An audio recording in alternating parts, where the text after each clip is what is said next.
So I just got done watching the Dallas Stars' end of season media availability for one Jake Oettinger. A guy that we have been talking about on this YouTube channel in a semi-limited capacity. We did make a video about him the other day following the Dallas Stars' elimination at the hands of the Edmonton Oilers. But last time we had spoken about Ott, we made a commentary about how he got thrown under the bus by his head coach Peter DeBoer. It was pretty ugly, and I think a lot of Dallas Stars fans disagreed big time with the assessment that DeBoer had on Oettinger. How he essentially said that Oettinger sucks against Edmonton, and that the sample size is big enough that this $8-something million goaltender needed to be pulled in the most embarrassing way possible in Game 5 a few days ago.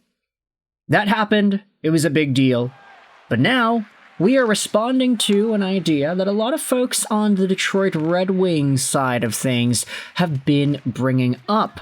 This was mentioned in various parts of the subreddit on the daily threads, and there was a post made about it on Twitter by Ryan Hanna of the Wing Wheeled Pod that did garner a decent amount of attention. Hanna went out there and said this yesterday in the morning: I don't see how the Dallas Stars keep Peter DeBoer after he trashed Jake Oettinger like that, justified or not. But if they choose to keep their head coach over their franchise goalie, then we'll gladly take Otter in Detroit. This tweet had a bunch of replies, a lot of people going out there and asking about what the cost would look like, debating whether or not this would work for the Dallas Stars. Here's a post made by Off-Season, it's Covian23, Sebastian Cossa going back over to Dallas. Casey DeSmith, the starter for the next 2 years while Cossa is eased in. I could see it.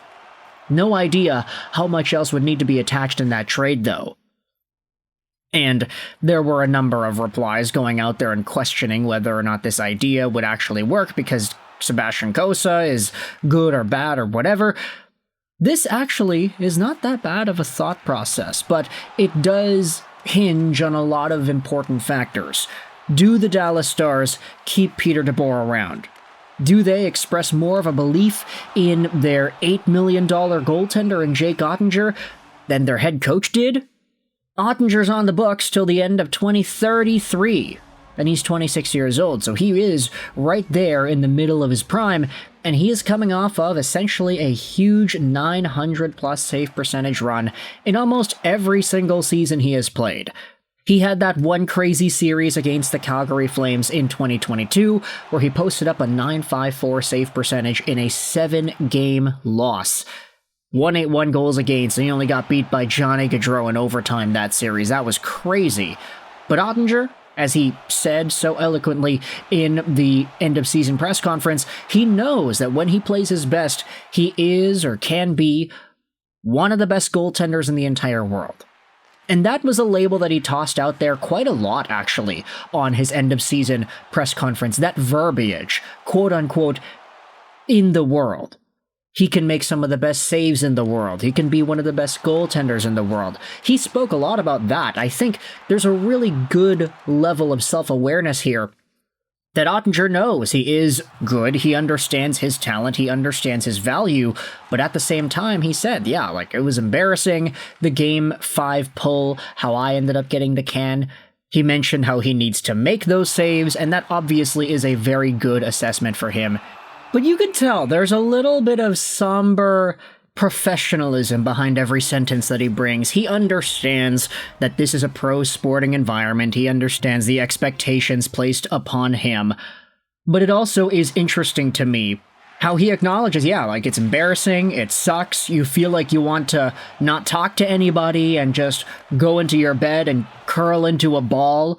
These are all things that he mentions in describing how he got pulled and just the emotions behind all of that. And it's clear that he's not using this in a way to throw any shade at his coach or anything like that.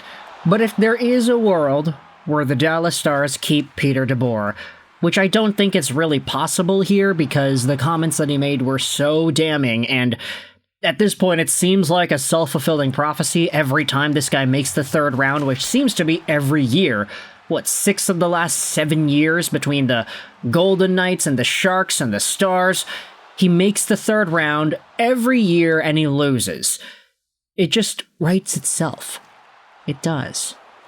And then he throws his goaltender under the bus. If there is a world where Peter DeBoer somehow keeps his job, there is no way that Jake Oettinger is going to be personally comfortable with the possibility of being around this dude and being coached by this dude.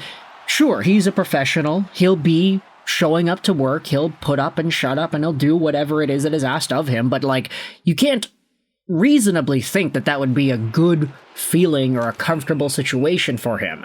He's a pro hockey player. He gets paid to play. He'll do everything he can to stay in the league and get his money. Of course, that is true. But you could definitely also say that it's not ideal for Peter DeBoer to stick around after the comments that he made. But if they do keep him, and if Oettinger is in some form or another on the block or in some sort of a capacity to get traded, the Detroit Red Wings could use another goaltender. I'll stand by and say that for sure. The Red Wings getting a guy of Jake Oettinger's caliber would be such a tremendous add to a team that was so good offensively. Power play was one of the best in the league. Penalty kill absolutely stunk. And yes, the Red Wings would need to improve their overall defending capabilities. But goaltending also plays a part into that conversation too, so I do think there is an improvement to be made. Not that Talbot is all that bad or whatever, but still. This guy is a top-tier, elite starting caliber goaltender, and the league knows it. Cam Talbot, he is a lot older, so it's hard to fully trust him to be in that territory of play consistently. Alex Lyon is probably out. Sebastian Cossa, as we had said, he's probably not ready to take that full-time next step just yet, so it's not really all too guaranteed for him, but still, he is young. There is a lot of potential for Cossa, and with all that in mind, it could potentially make him more of an enticing trade target if you wanted to go down that direction over here.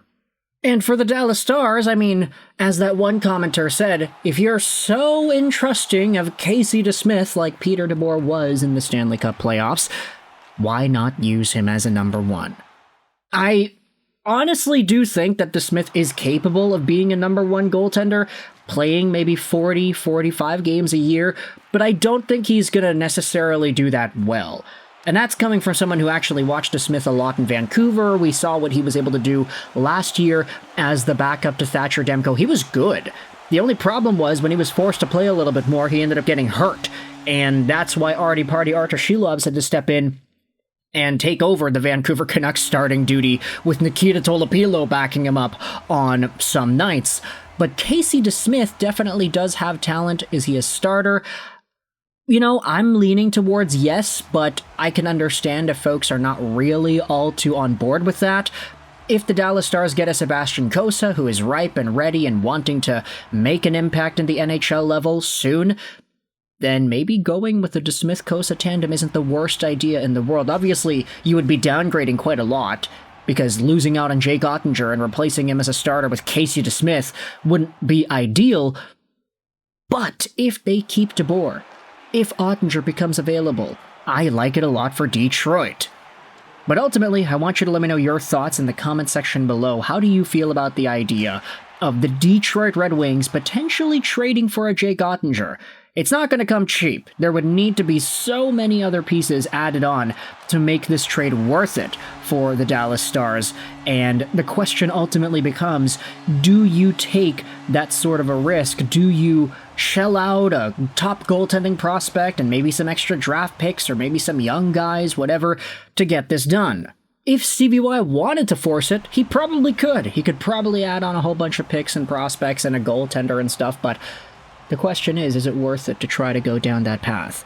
Let me know your thoughts in the comment section below. I hope you enjoyed this British Ash Roll 9, and bye.